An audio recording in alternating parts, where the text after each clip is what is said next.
It's liquid. I've infiltrated the BIOS. I see a bunch of letters and understand completely nothing at all. Liquid. These are the startup screens. You are about to experience a sequence.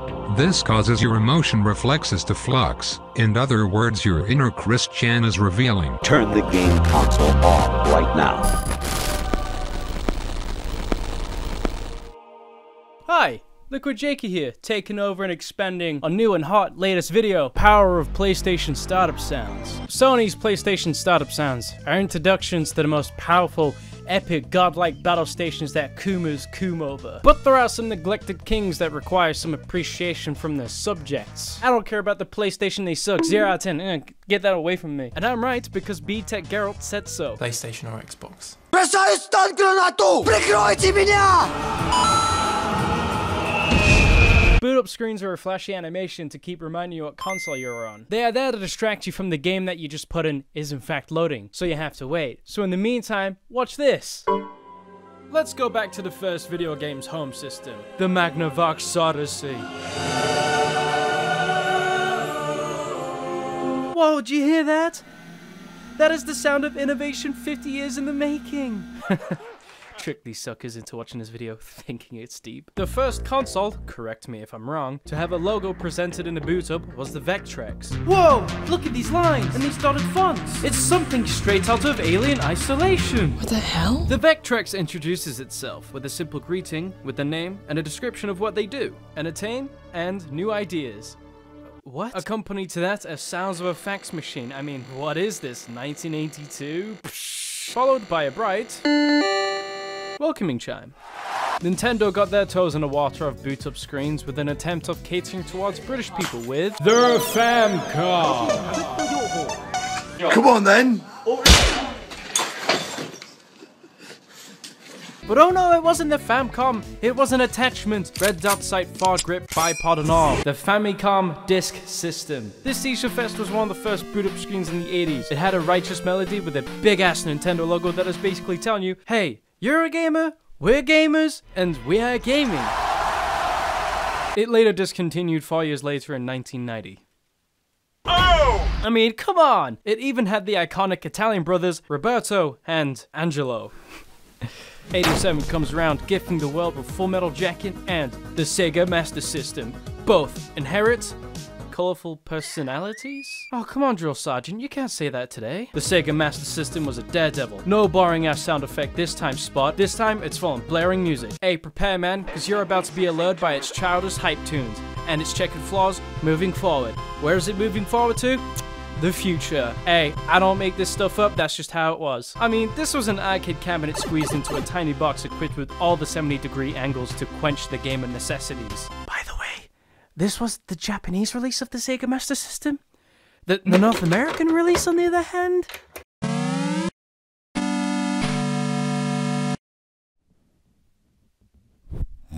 To have a boot-up screen was a rarity back in the 80s, especially if they had sounds. Usually startup sounds mostly sounded like this.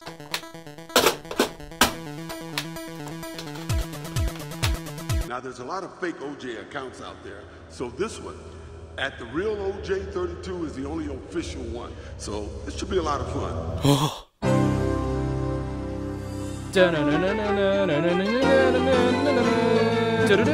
Philips CDI was the biggest human mistake possible. Gee, it sure is boring around here. Hey, Luigi? No. An iconic sound segueing the entire technology race into the 90s. It's just full-on Philips vibes here on out, boys. Philips VHS player, Philips CDI player, Philips Hughes, my Uncle Philip. Nobody would be crazy enough.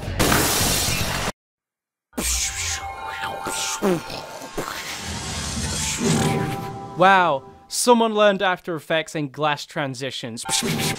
Look, it's a planet with a ring around it in the shape of an S. Wow, that is so deep. It's over the top and to the point, all the while showing the power of the console's hardware. And in the end, the logo repaired itself all in one? Try doing that, liberals. Moving into the more known realm of boot-up screens, Sony's PlayStation. This is basically telling you that you have video games you play on a station by Big Sony Corporation. What more do you want, you greedy little gamer? Have some Reddit gold. Oh, jeez. What? You don't want to pay? What are you saving your money for? This sequence was basically Japan's middle finger towards THX's intro. Have one of these bad boys plugged into your subwoofers, and you'd find yourselves an eviction notice the next day for... Get this, disturbance of neighbors. I know, right? So lame. What does this yellow diamond mean anyway? I think I see a square Dorito. Seeing this logo as a kid was a big brain moment. You begin to connect the dots and you realize, oh, that's the letter P. And that's also the letter S. That stands for PlayStation. Oh my god, damn. You truly felt like a scholar for the first time just because you learned what the purpose of a logo was. What are you telling me, kids are dumb? What? I can imagine if this were the beautiful consoles in modern days, this would be obnoxious as heck to sit through every time, considering I can boot up a game on my PC and I'm just playing it. But for the time, it was incredible. And I feel this was the beginning of an age to seeing console/company logos on boot-ups, because at least every game in this legendary library began with this memorable ass introduction. Before then, you would put a game in one of those consoles that looked like they belonged next to a BPM monitor and an IV bag. Oh my god, is that Philips?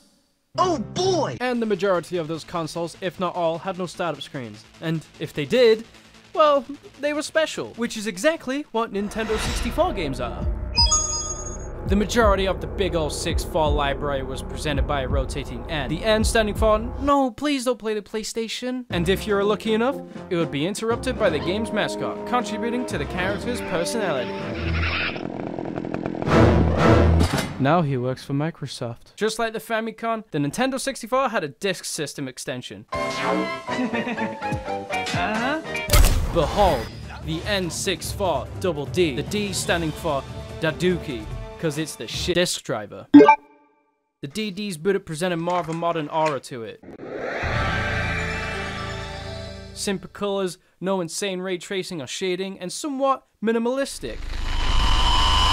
Just like logos today, where personalities are being stripped faster than the UK's healthcare. In this boot up, every so often Nintendo's mascot Roberto comes sliding through, reminding you that you are, yes indeed, using a Nintendo product. Hey Twitter world, this is yours truly. The PlayStation 2 has been widely known for having the most horrifying boot up in history. It's 2 AM and you're trying to play some games without waking up your parents. You gotta put into the crazy taxi and the first thing you hear is... Fuck, no, quiet. Hey, No. Crazy taxi. Shut up, stop. Other than sounds, the visual style is somewhat unnerving. It's just a bunch of elongated musk cubes that are inching closer to the screen. Ew, get away from me. It's just a mess. I mean, look at these misplaced cubes. Now I have to clean this all up. Come on, I'm on minimum wage. I'm not being paid enough for this. And don't you even dare of having the audacity of putting in a PS1 game. Behave now. Because Sony knows that the color red equals bad. You all know about this screen, but we can't go past the PS2 without mentioning this. Come on, man, I was only 5. Why did you have to freak me out like this? I just wanted to see if Time Splitters on the Xbox would work.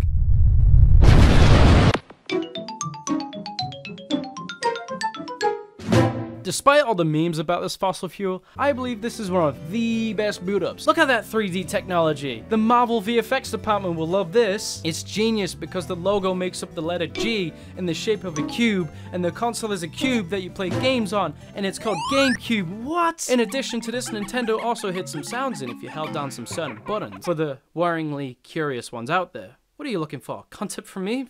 Sidetrack, there is also a fully fledged dashboard on the GameCube. You can look at the time, you can look at how much hard drive space you had left before you had to beg your parents for another 128 megabyte memory card. They were expensive back then and unheard of. What is a memory card? Someone tell me, what? Yeah, I don't need business from cheapskates. For some reason, there is always this threatening aura with consoles from this generation. There's always a black background with ambient music supplementing that. No, this doesn't make it feel like the future. It makes me feel like I'm locked in the confines of my mind. What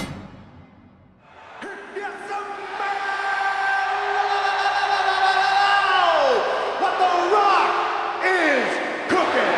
He's through singing and get ready for the fight! A collaboration with Bill Gates. It's fascinating. This was top tier marketing. I mean, The Rock is just... was a living legend. Completely self-contained operating systems that feature networking, symmetric multi-processing, multi-threading, and security. Bill, you've certainly revolutionized the technology we know today. Guys, I I think he's reciting a script. The Xbox is a classic for me. It's just the most 2000 thing ever with its over-the-top futuristic vibe. Some emulsion forms the logo. It's dark and it's full of industrial tubes. It was really trying to sell you on the future. And in the end, it feels so corny for me, but it was just right for the time. If someone did that now, not gonna lie, that's just out of place and cringe. The Game Boy Advance was the first handheld system I ever got, and I remember being so fascinated I ended up messing around with the startup screen a ton. I'm such an easily entertained person. I would pull out the cartridge mid-animation on boot up to then be dumbfounded when it froze. Like, yeah, dumbass, what else is it gonna do? Thank you for the cock block? The DS standing for Death Stranding. DSi standing for Death Stranding, I think. Simple white background with the squares coming together, then departing to show the logo. That's it. Now you can play Mario Kart. Enjoy! The Xbox 360 had an interesting evolution of boot-ups, gradually transforming into more flat and sleek animation. For better or worse, I don't know, you pick. Xbox 360. 360 in the name, meaning a sphere. Or that you'd circle back around after rage quitting Call of Duty for the 3rd time today. I'm sorry, you know I love you. Slap an X on that marble, show name, and get gaming. Badass. When the Xbox 360 Slim came out, they updated the boot up alongside the binder folder looking ass dashboard to make it more sleek. For sure, it definitely looks less gritty, but what is this, a children's toy? In 2014, Microsoft released another Xbox 360. It looked like this. I know.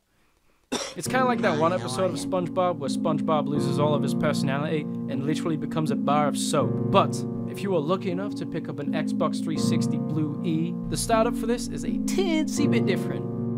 Just a teensy bit. It's not my cup of tea, although it does remind me of the sugar-free Monster Energy. The Wii.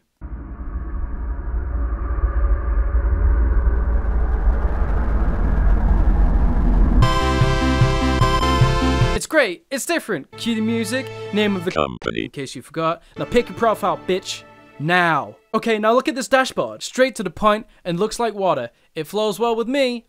The Xbox One had finally decided to remove all of its pretentiousness and get to the point. Wow, it's like they realized people wanted to play games and not sit through a 10-second intro every time they boot the console up. With modern hardware, background processing is better than ever. The boot up screens just aren't a need anymore, but more of a nice touch. Just like the Xbone, the PPSH4, while being uninspired for a boot up, it would rather not keep you waiting. It just shows you the PNG of the logo and presents you to the dashboard, keeping the liquid aesthetic from the PS3. Wait, is that a health and safety message warning? Sony takes a more formal approach after this and simply greets you. Welcome back to the PlayStation. Rights reserved. My good sir, here's your controller and headset so you can discriminate online. The Xbox One X's startup screens are one of the most uninspired and lamest on this list, and it does not represent the console at all, other than we have a bigger dick than Sony because our CPU is better and it glows green. What, is the secret recipe uranium, Bill Gates? Hello? After 5 seconds of that mess, you are finally greeted to the original boot up, perfectly balanced.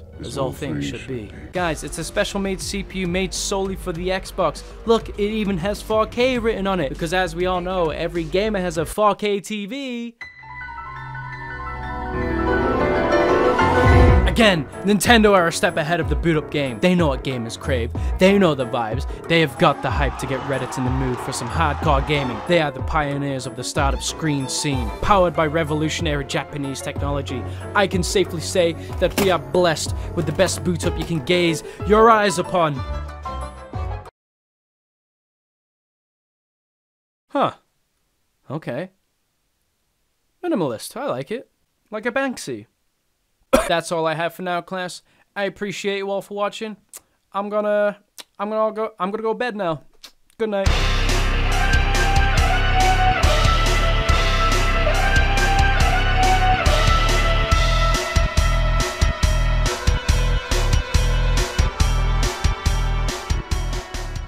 Wait, what's the line?